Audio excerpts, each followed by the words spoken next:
Hello everyone, welcome to the learning platform of Yourpedia.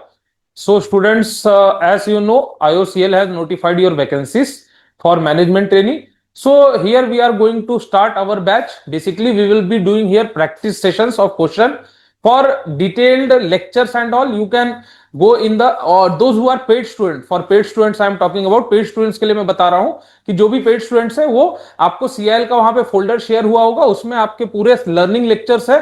Here यहाँ पे हम लोग बेसिकली पूरे क्वेश्चंस प्रैक्टिस करेंगे अलग अलग सब्जेक्ट्स के लिए एज पर शेड्यूल जो आपको वहां पे मिला होगा, उस शेड्यूल के अकॉर्डिंग जो है हम लोग यहाँ पे क्वेश्चंस प्रैक्टिस को बेसिकली करने वाले हैं। तो देखते हैं, अलग अलग टाइप के मैंने क्वेश्चंस रखे हैं। आरसीसी के टोटल 4 सेशंस है, उन 4 सेशंस में मैं अलग अलग टाइप्स के आपके लिए क्वेश्चन लाऊंगा, तो उसके अकॉर्डिंग जो है हम लोग यहाँ पे पूरा का पूरा अपने डिस्कशन को चलाएंगे। Once again good evening everyone, जितने भी स्टूडेंट्स ज्वाइन हुए हैं सभी को एक बार फिर से good evening. So audio video मेरा क्लियर है, एक बार कंफर्म कर दीजिए। Then we are going to start our session with RCC practice questions.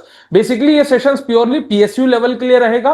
PSU में जो आरसीसी के क्वेश्चंस पूछे जा सकते हैं लाइक आईओसीएल में, हम उस पे बेसिकली पूरा डिस्कशन करेंगे। वेरी वेरी गुड इवनिंग सभी को जितने भी स्टूडेंट्स हैं।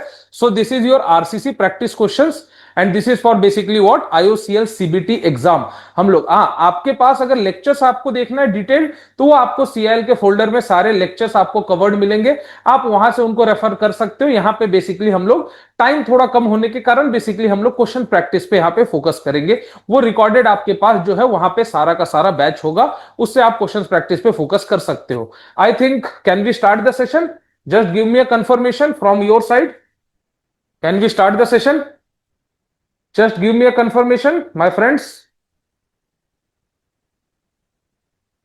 Okay, so I am going to start the session. Okay, just answer the questions what I am asking you here. So first question with us is, okay, पहला question जो हमारे साथ है, first question with us is answer this question fast. मैं देखना चाहूंगा। Yes, this is for civil engineering. Simran Kaur, yes, this is for civil engineering. This is basically for civil engineering specific. Yes, you all are from civil engineering background, my friends. You all are from civil engineering background. Just confirm once. Okay. So answer this question fast. What he is asking: the characteristic compressive strength of concrete FCK is defined as the compressive strength below which not more than. So what will be the answer for this question? Go fast. क्या होगा answer बताइए। वो पूछ रहा है आपसे कि जो characteristic compressive strength is asking of concrete that is FCK which is defined as the compressive strength below which, so for characteristic compressive strength you will be remembering it is that strength below which not more than 5% test result should fall. So Hemant, right, this is for civil engineering. Hemant, this is for civil engineering, right? Marketing is for different, that is a different course. Okay, for marketing it is a different course. You all are from civil engineering background, just I am asking. Yes, okay. So the characteristic compressive strength FCK is defined as, see, all those who are from civil engineering background can sit here and go through this session. If you are from any other background, you may just leave, you can leave that session if you are from another background. The characteristic compressive strength concrete FCK is defined as the compressive strength below which, so when you will see the definition for characteristic compressive strength, it is that strength below which not more than 5% test result should fall. So it is that strength below which not more than 5% test result should fall. So here answer, our correct will be C. So here correct answer will be C. Everyone agrees with this? Okay, can we move further? So answer will be C.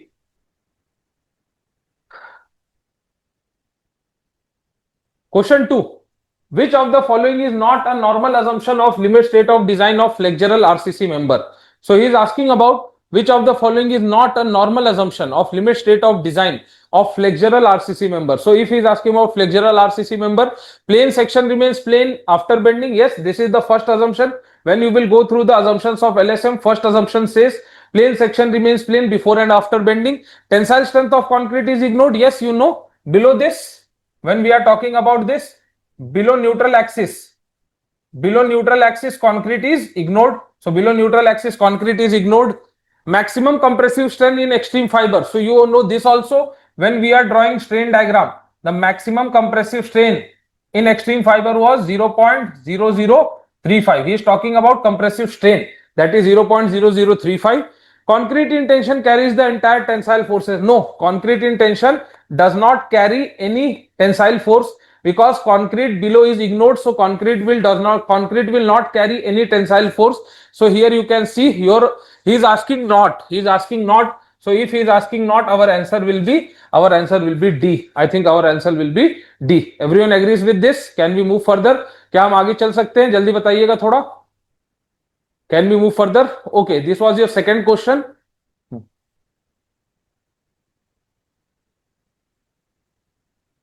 Moving on to third. The partial safety factor for concrete at the limit state of collapse as per IS 456-2000.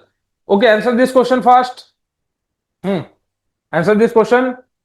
Sanjeev, Anurag, Gautam, Sri Hari. Yes. Answer this question fast. The partial safety factor for concrete at the limit state of collapse as per IS 456-2000 is. So he's asking about partial safety factor for concrete.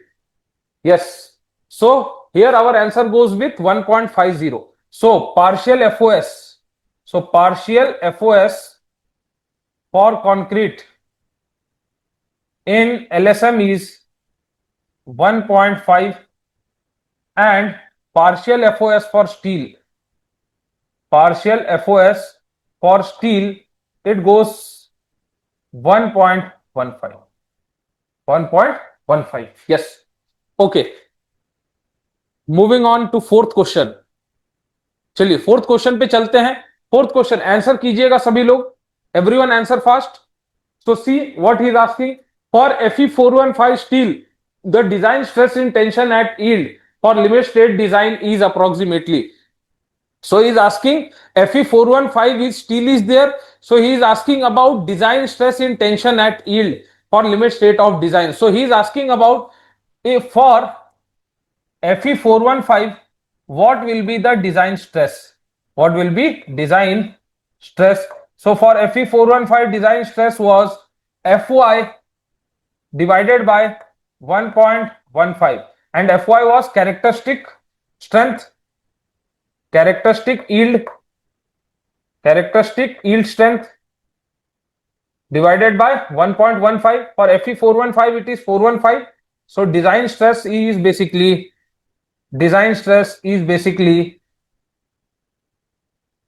415 divided by, because Fe415 is there, 1.15 Fe415. So the answer comes out to be what? Answer comes out to be 360. Answer comes out to be 360. So 360 MPa will be your answer, your design stress. So it will be your, generally you can solve from here also, 0.87 Fy. Design stress is how much? 0.87 Fy. So if you will multiply 0.87 Fy, Fy is 415. Yield stress,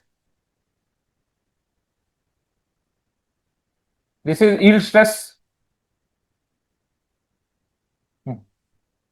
Just give me a second. Yield stress. Okay, so you can solve from here also. For Fe415 it is, for Fe415 it is equal to 415 MPa. Okay, we'll move further. Moving on to next question. This is basically your, in working stress method, he is asking about WSM.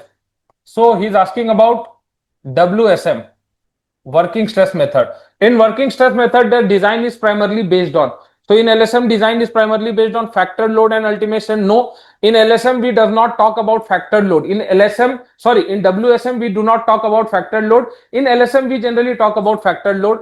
Second is your service load and permissible stress. Yes, in WSM everything is based on permissible stress. when you will study the WSM, no, it is basically based on elastic approach. We always talk about permissible stress. The permissible stress should not be more than this. The permissible stress value is this. In WSM approach, we generally do not talk about strain. In LSM approach, we generally talk about strain. There, everything is based on strain. That strain in this fiber should not be greater than this. Strain in this fiber should not be less than this. But in WSM, generally we apply everything on service load and everything is based on permissible stresses. So B will be your correct answer here. Okay. Answer this sixth question. For a singly reinforced rectangular beam, the limiting neutral axis depth depends upon. So if we are talking about limiting, XU limiting, XU limiting, XU limiting.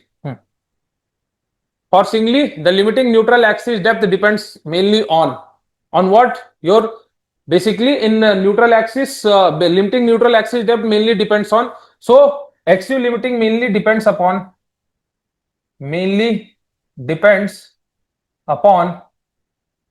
grade of reinforcing steel.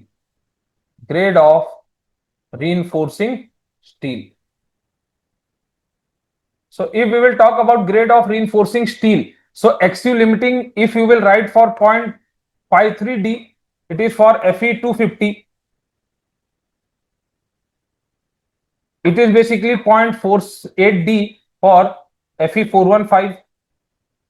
It is basically 0.46D for Fe500. For Fe500. Okay, we can move further. So here answer will be your C. Answer will be your C. Sixth over. Now moving on to seventh. Answer this. A rectangular. What he is asking? A rectangular beam is 250 mm wide and has effective depth of 400 mm. It is reinforced with 415 steel, Fe415 steel. The minimum tension reinforcement according to IS 456. So he is asking you minimum tension reinforcement according to IS 456. Can you please answer this question, everyone? Okay. Can you please answer this question, everyone? Very basic question. Answer this fast, everyone.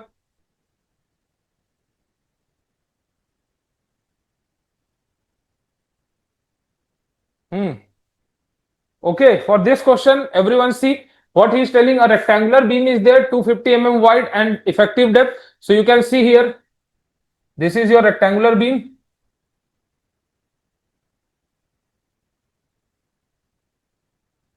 For how much is the depth, width? 250 mm. Effective depth is 400 mm. 400 mm. He is telling Fe415 is the steel. He is asking AST minimum. Steel is basically AST minimum. He is asking. Steel is Fe415. So we have one formula as per IS 456.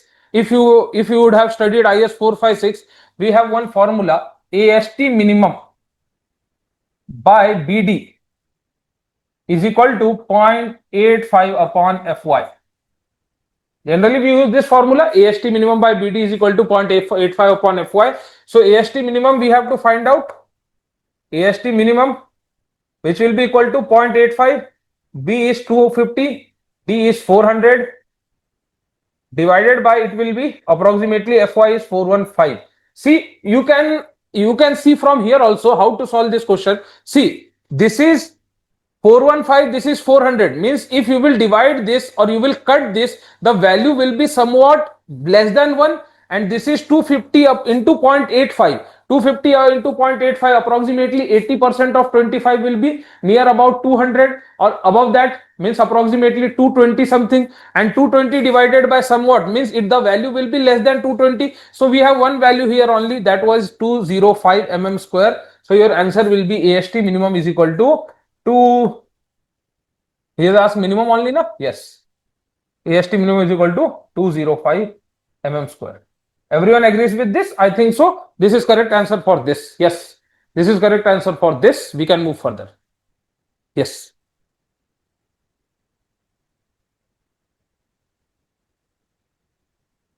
Answer this. For a doubly reinforced beam, if compression reinforcement is located at depth d dash from the compression face and tension is an reinforcement is an effective depth d, the lever arm associated with steel couple. So he is asking for this case. If you would have remembered, whenever we talk about doubly reinforced section, we have this kind of section.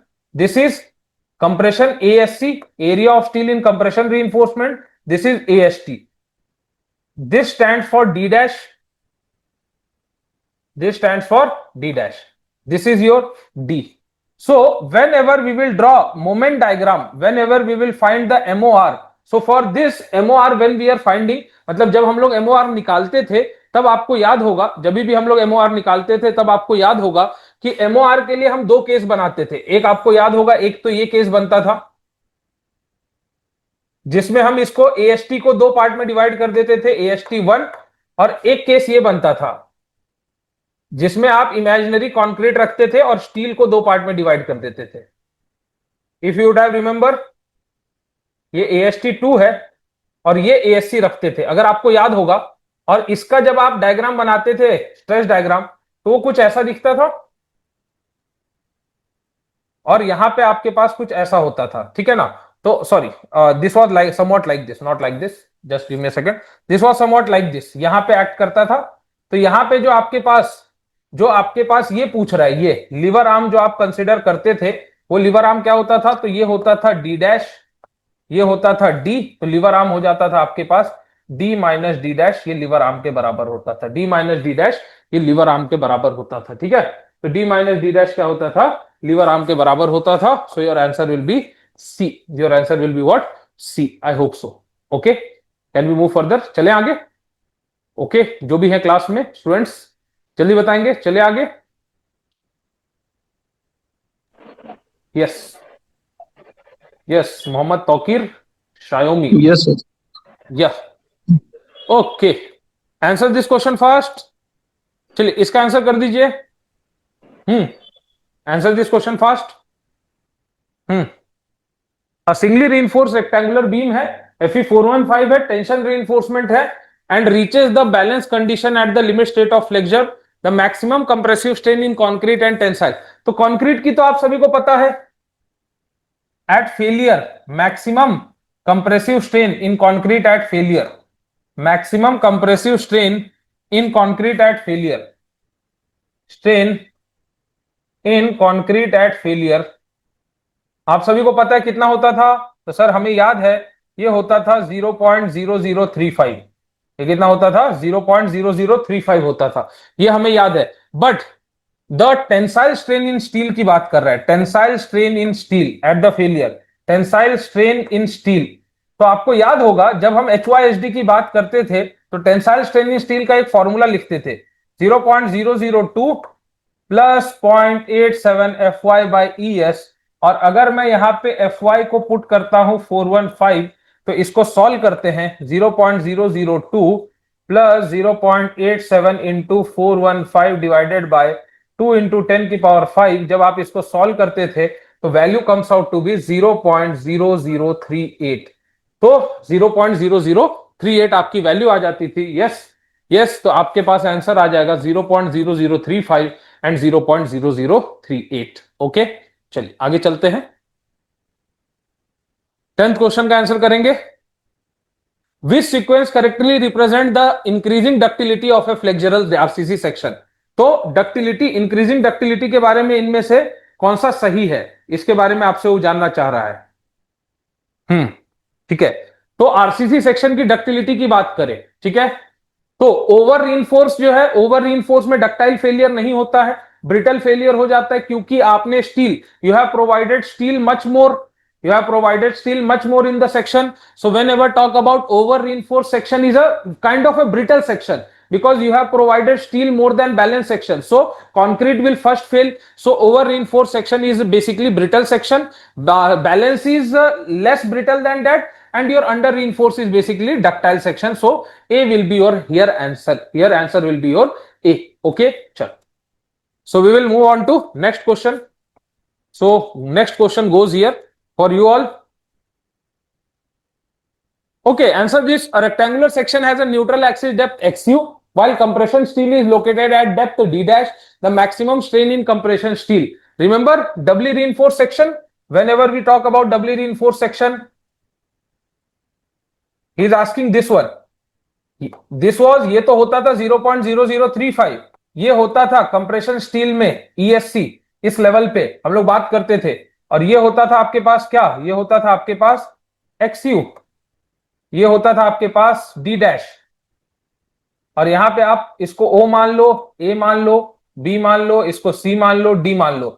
आप similar triangle का concept लगाते थे हम लोग.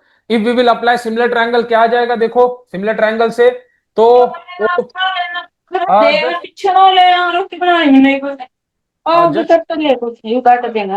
आयुष आपका mic चालू है.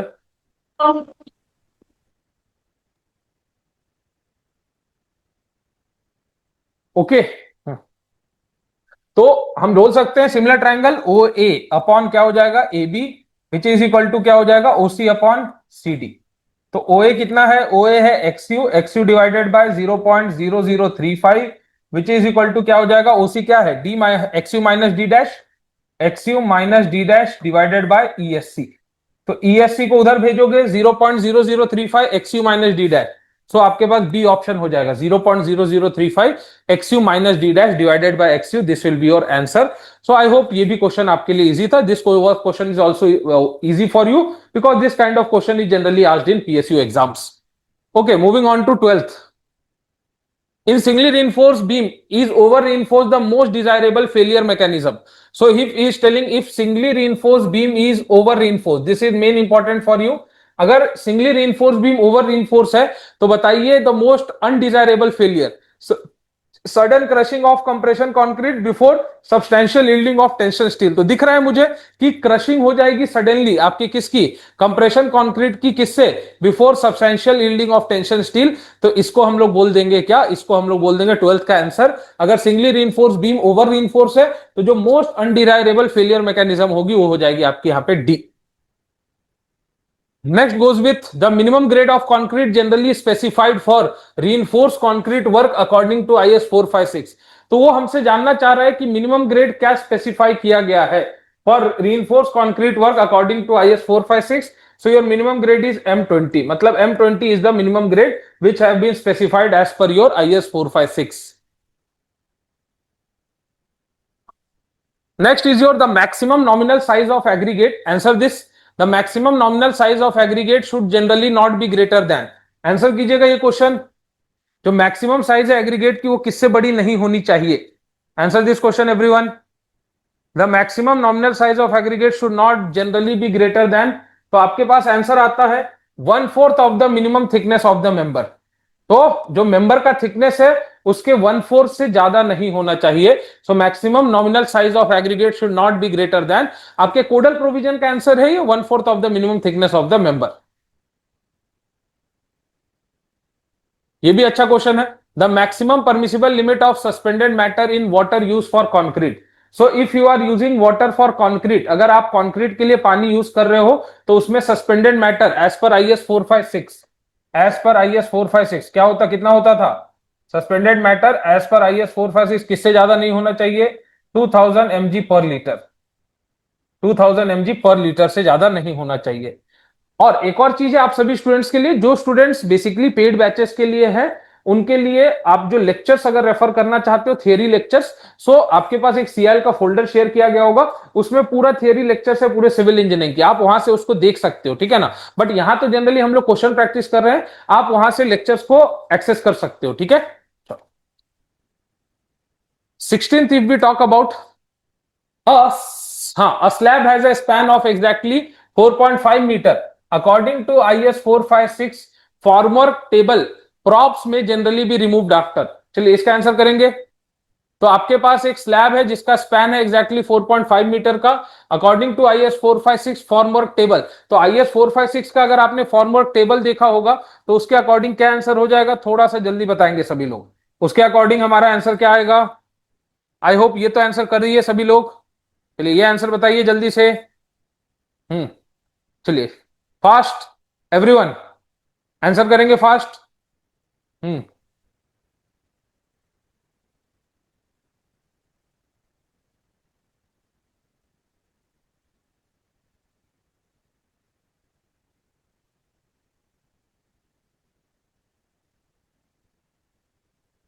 चलिए आंसर कीजिए फास्ट। ठीक है। तो क्या बोल रहा है, a slab has a span of exactly 4.5 metre according to IS 456 former table props में जनरली बी रिमूव्ड आफ्टर। तो अप टू 4.5 मीटर या एग्जैक्टली अप टू, एग्जैक्टली आप 4.5 मीटर को अगर, हाँ, ग्रेटर देन ओवर 4.5 मीटर होता देन वी डू हैव, हम यहाँ पे 14 के साथ जाते, बट उसने एग्जैक्टली 4.5 मीटर तक पूछा है, मतलब 4.5 मीटर उस 7 डेज वाले में कवर हो गया है। तो अगर आपके पास प्रॉप्स में जनरली अगर एक स्लैब है, स्पैन एग्जैक्टली या लेस देन 4.5 या इक्वल टू 4.5 है, तो उस केस में हमारा आंसर जनरली होता है 7 डेज। अगर इससे बड़ा हो जाता तो हम क्या टिक करते, ग्रेटर देन ओवर 4.5 मीटर, answer will be this.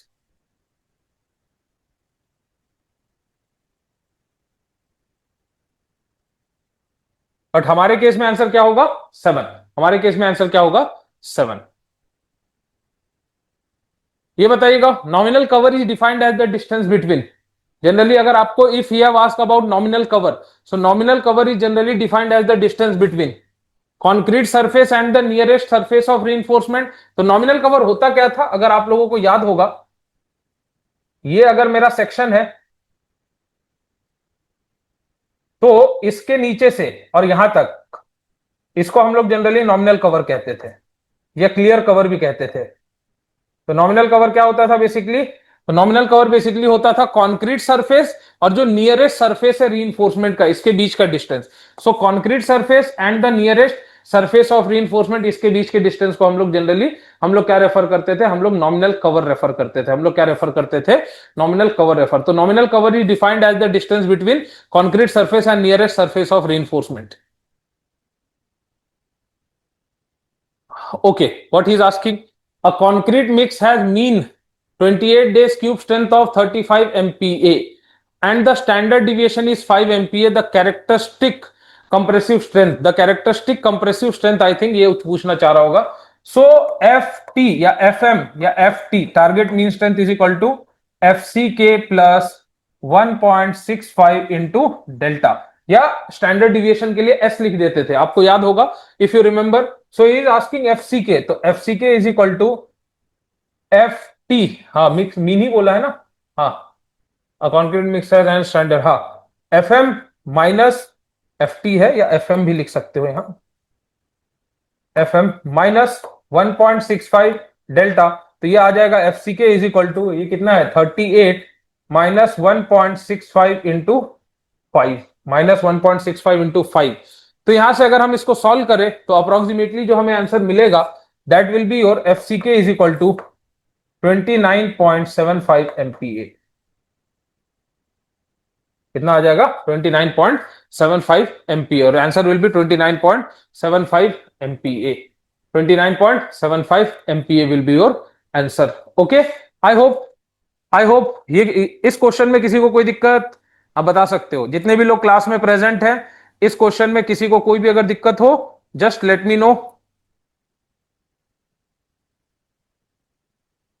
Okay, इस क्वेश्चन में कोई दिक्कत नहीं, चलिए will move on to next. 18th is over. चलिए इसका आंसर कीजिएगा। As per IS 456 the short term elastic modulus of elasticity of concrete may be taken as approximately EC is equal to 5000 under root FCK। पूछा है EC is approximately, so किसके लिए पूछा, M25। तो M25 के लिए पूछ रहा है, तो EC is equal to क्या लिखते थे, 5000 under root FCK which is equal to 5000 FCK कितना दिया है, FCK हियर कितना है 20 MPa, सॉरी 25 है ना, FCK here is 25 MPa because M20 grade, M25 grade. हाँ ठीक है, तो ये आ जाएगा इन ब्रैकेट में 25 डालो, तो यहां क्या आ जाएगा 5000 इंटू 5, 5000 इंटू 5 कितना आया 25,000। बट ये 25,000 जो है बेसिकली एमपीए में है, आपको जीपीए में चाहिए, जीपीए में डिवाइड बाय, क्योंकि ये एमपीए में है मेगा, आपको किस में चाहिए, जीपीए में चाहिए गीगा, तो इसको डिवाइड कर दो 1000 से, तो ये आ जाएगा 25 जीपीए। क्या आ जाएगा 25 GPa. So I think your B will be right answer here. कितना आ जाएगा 25 GPa. So I think your B will be most appropriate right answer here. अगर मैं आपसे जस्ट आई टॉक अबाउट अगर modulus of elasticity, what more type of question can he ask? So if you know, the concrete has three modulus of elasticity: tangent, initial tangent and secant. For us, which modulus of elasticity we generally consider? तो हम consider करते हैं secant modulus of elasticity, जो कि basically होता है आपका stress strain diagram का स्लोप कहां से, जो अल्टीमेट स्ट्रेंथ होता था, अल्टीमेट स्ट्रेंथ का डिवाइड बाय 3, उस पॉइंट से ओरिजिन तक जो आप लाइन खींचोगे स्लोप, वो स्लोप आपको सेकंड मॉडुलस ऑफ इलास्टिसिटी बताता था। और second modulus of elasticity basically क्या होता था? 5000 अंडर रूट FCK होता था। अगर आपको याद होगा तो सेकंड मॉडुलस ऑफ इलास्टिसिटी क्या होता था? इसको शॉर्ट टर्म भी बोलते थे। लॉन्ग टर्म की जब हम बात करते थे तो long term modulus of elasticity, long term modulus of elasticity अगर कभी पूछ ले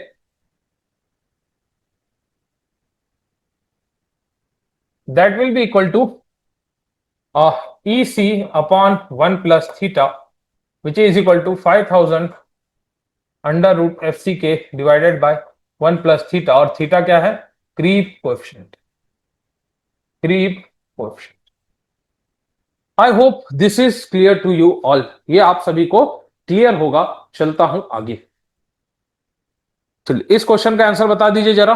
क्रीप स्ट्रेन, क्रीप कोएफिशिएंट, अभी ऊपर मैंने आपको बताया था क्रीप कोएफिशिएंट क्या होता था?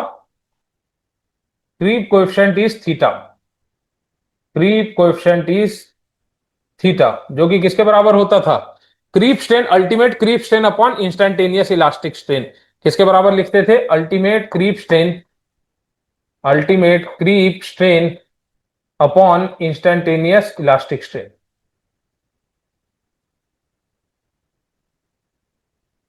Elastic strain. तो अगर यहां से हम ऑप्शन देखें तो ऑप्शन से हम ये भी बोल सकते हैं creep strain upon elastic strain, creep strain upon elastic strain, elastic strain. So answer will be your A, answer will be your A.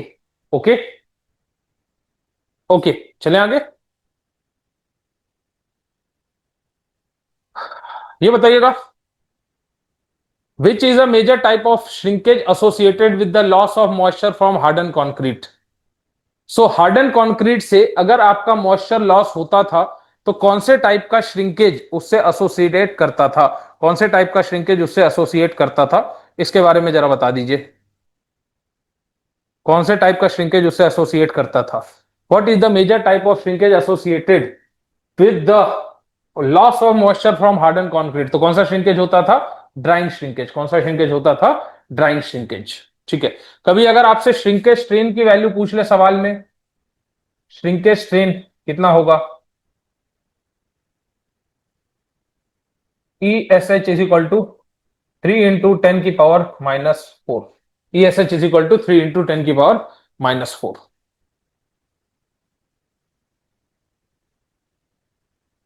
Answer this. For a T beam subjected to positive bending if a neutral axis lies within the flange. एक T beam की उसने बात की है। T beam है, कुछ इस तरीके का टी बीम है और न्यूट्रल एक्सिस जो है फ्लेंज के अंदर है। बेसिकली न्यूट्रल एक्सिस जो है आपका फ्लेंज के अंदर है। This is your neutral axis. तो एक टी बीम है और न्यूट्रल एक्सिस जो है फ्लेंज के अंदर है। Then section is generally treated है। सेक्शन कैसे ट्रीट करते हैं? Rectangular section with width equal to flange width. हाँ ठीक है। हाँ, तो ये किसकी तरह ट्रीट होता है? रेक्टेंगुलर सेक्शन की तरह ट्रीट होता है जिसका विड्थ किसके इक्वल है? जिसका विड्थ फ्लेंज विड्थ के इक्वल है। तो जनरली हम इसको किसकी तरह ट्रीट करते हैं?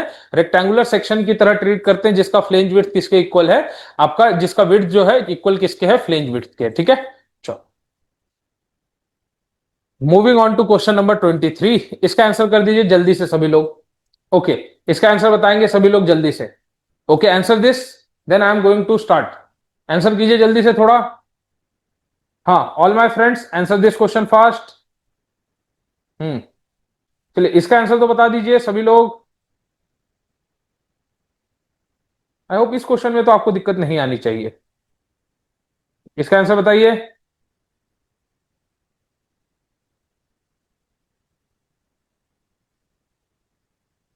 हम्म।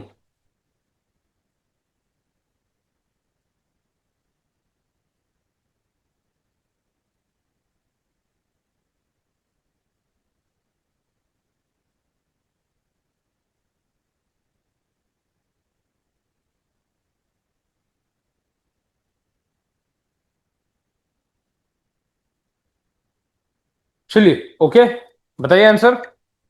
हम्म। क्या पूछा है? FE 500 बीम है, डी दिया है आपको 400 mm, mm है ये, डी दिया है 400 mm, 450 mm, XU की वैल्यू दी है 210, सेक्शन ईज। तो इस ऐसे केस में हम लोग क्या करते थे? फॉर FE 500 XU लिमिटिंग निकाल लेंगे। XU लिमिटिंग कितना होता था? 0.46 टाइम ऑफ डी, ठीक है, 0.46 टाइम ऑफ डी। तो 0.46 टाइम ऑफ 450, 0.46 टाइम ऑफ 450, ठीक है। तो 0.4 आधा करोगे कितना हो जाएगा? इसका आधा करेंगे तो 225, 0.46 है ना? हाँ, कितना हो जाएगा जरा बताएंगे? 0.46 टाइम है किसका? 0.46 टाइम है डी, तो 0.46 है आपका, इंटू 450 है। ओके, तो 0.46 टाइम्स ऑफ 450 है, तो ये वैल्यू अप्रोक्सीमेटली आपको मिलेगी 207 mm। कितनी मिलेगी? 207 mm। और एक्सयू कितना है? एक्सयू है 210। XU basically is 210, XU is 210 mm। So आप बोल सकते हो here, here XU limiting is less than XU, so section कैसा है? Section is over reinforced.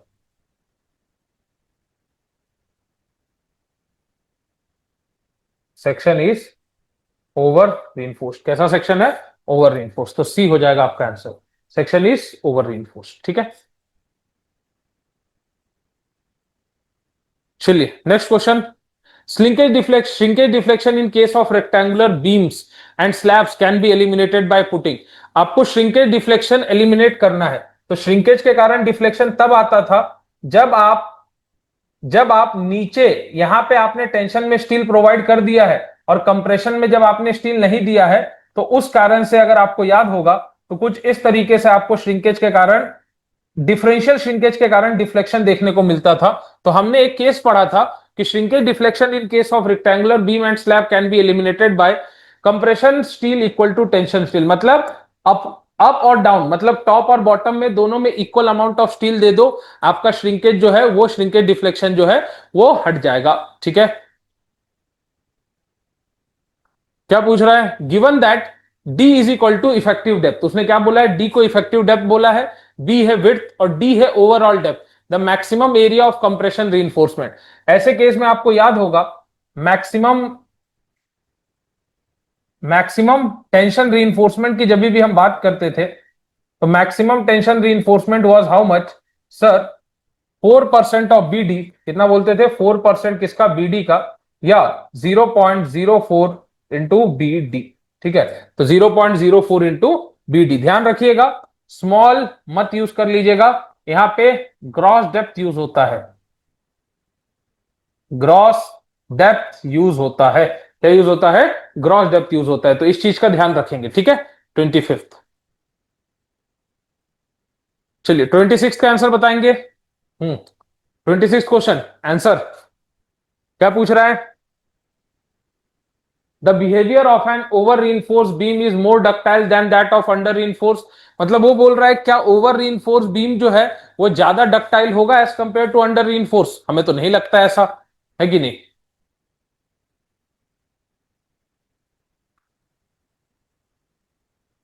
हम्म। तो क्वेश्चन में क्या बोला है? The behaviour of an over reinforce beam is more ductile than that of under reinforce. नहीं, ये तो गलत लग रहा है। अंडर रीइंफोर्स जो होता है वो ज्यादा डक्टाइल होता है, ठीक है ना। ओवर रीइंफोर्स बीम, बीम की बात कर रहा है, बीम की बात कर रहा है, ध्यान रखिएगा, ठीक है। Behaviour under reinforce beam contain more steel and steel is more ductile. हाँ, ये बोल सकते हैं कि अंडर रीइंफोर्स में आपके पास स्टील ज्यादा होता है, ओवर रीइंफोर्स में आपके पास स्टील ज्यादा होता है, और steel is more ductile than concrete, ये चीज बोली जा सकती है, ये चीज जो है पॉसिबल है, ठीक है ना। बट बिहेवियर जो है आपका ओवर रीइंफोर्स का, वो आपका बेसिकली वो कम डक्टाइल होता है as compare to under reinforce, ठीक है। तो ए तो हमारा फॉल्स है, बट आर कहीं ना कहीं ट्रू दिख रहा है मेरे दोस्त। ए क्या है, फॉल्स है, बट आर कहीं ना कहीं हमें ट्रू दिख रहा है। ठीक है, 26 का आंसर हो जाएगा डी। हाँ, ये देखो, flexural collapse in over reinforce beam is due to. Flexural over reinforce beam में जो फ्लेक्सुरल कोलैप्स होगा वो किसके कारण होगा? तो फ्लेक्सुरल कोलैप्स जो होता था ओवर रीइंफोर्स में, वो होता था किसके कारण? प्राइमरी कंप्रेशन फेलियर के कारण। किसके कारण होता था? प्राइमरी कंप्रेशन फेलियर के कारण।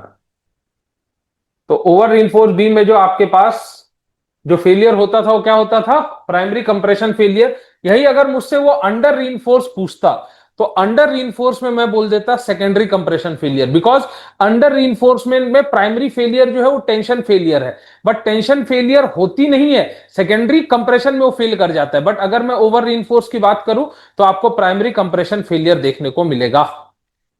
Okay, I hope this is clear. आगे देखिए, a reinforced concrete beam is subjected to the following bending moments. Reinforced concrete beam में कुछ बेंडिंग मोमेंट दिए हैं, द डिजाइन बेंडिंग मोमेंट। तो याद करेंगे, तीन केस बनते थे। केस वन क्या होता था? 1.5 times of dead load plus 1.5 times of dead load plus 1.5 times of live load. तो ये क्या आ जाएगा? 1.5 times of 20 plus 1.5 times of 30। तो ये आ गया कितना? ये आ गया 10। ये हो गया कितना? ये 30 हो गया, और ये 45। 45 प्लस 30, 45 प्लस 30 कितना हो जाएगा? 75। 75 किलो न्यूटन मीटर। हाँ ठीक है, देख के तो लग रहा है ठीक। सेकंड क्या है? केस टू क्या होता था? 1.5 into dead load plus 1.5 into earthquake load. तो 1.5 इंटू डेड लोड, तो ये 1.5 इंटू 20 प्लस 1.5 इंटू 10, तो ये आ जाएगा आपके पास, ये हो गया 30, ये हो गया 15, 30 और 15, ये 45 किलो न्यूटन मीटर। हाँ, ये तो 30 हो जाएगा ना, यहां से 30, और वो है 45। हाँ 15, तो 30 प्लस 45 75, वो तो ठीक है। Case three goes with, case three क्या था? 1.2 into dead load, 1.2 into dead load plus 1.2 into live load plus 1.2 into earthquake load. तो ये आ जाएगा 1.2 into 20 plus 1.2 into 30 plus 1.2 into 10। तो देखते हैं कितना आ रहा है। ये 1.2 इंटू 20, तो ये आ गया 24। हाँ, 1.2 इंटू 20 24 प्लस ये आ जाएगा 36। 36 प्लस ये आ जाएगा 12। 12 कुछ दिख रहा है क्या? हाँ 24। 36 और 24 कितना हो जाएगा? ये हो गया 60। 60 प्लस 12 72। 72 kilo Newton. तो मैक्सिमम ऑफ द थ्री लेते थे हम, maximum of three, maximum of three होता था, मैक्सिमम ऑफ थ्री। सो आप बोल सकते हो design bending moment, design bending moment क्या हो जाएगा? 75 kilo newton metre. 75 kilo newton metre कितना हो जाएगा? 75 kilo newton metre. So your answer will be B. Your answer will be B. ठीक है, तो कितना हो जाएगा? 75 kilo newton metre. Answer will be B. इन तीनों का क्या होता था? Design bending moment is maximum of three. Design bending moment is maximum of three.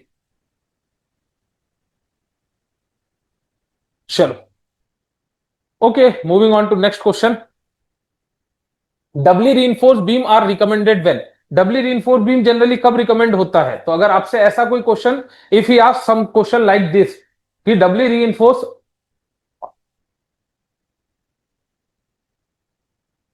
Just give me a second. हाँ, doubly reinforce beam are recommended when, कब recommend करते थे? जब बोथ आपके पास डेप्थ एंड विड्थ जो है रेस्ट्रिक्टेड होती थी सेक्शन की, तो उस केस में हम लोग डबली रीइंफोर्स बीम को रिकमेंड करते थे। ठीक है, तो doubly reinforce beam is recommended when the both the depth and width of the section are restricted. 30. In singly reinforced concrete beam section, maximum compressive strain in concrete and tensile reaches their permissible stress simultaneously. What is such section? So he is asking you कि एक singly reinforce section है, उसमें आपका जो compressive strain इन concrete और tensile permissible value पे एक साथ पहुंच रहा है, तो ऐसे सेक्शन को हम लोग क्या बोलते थे? बैलेंस सेक्शन बोलते थे। क्या बोलते थे? Balance section. याद होगा आपको।